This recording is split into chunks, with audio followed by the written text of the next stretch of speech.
আসসালামু আলাইকুম রহমতুল্লাহি বারাকাতু। সম্মানিত প্রিয় ভাই ও বোনেরা, আশা করি সকলেই ভালো আছেন। একটি গুরুত্বপূর্ণ কথা নিয়ে আপনাদের সামনে হাজির হয়েছি।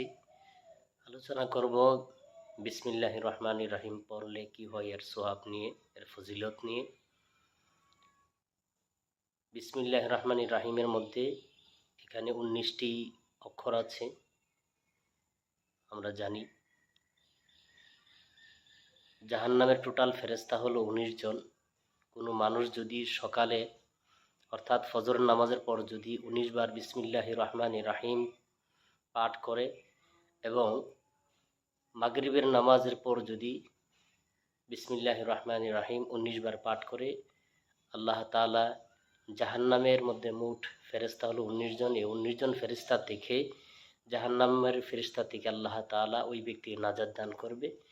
এই জন্য আমরা কি এই আমলটি করব এবং বেশি বেশি করে ভিডিওটি ইনশাআল্লাহ শেয়ার করব। আল্লাহ তাআলা আমাদের সকলকেই ছোট্ট একটি আমলের উপর ছোট্ট একটি বিষয়ের উপর আমল করার মতো তৌফিক দান করুন।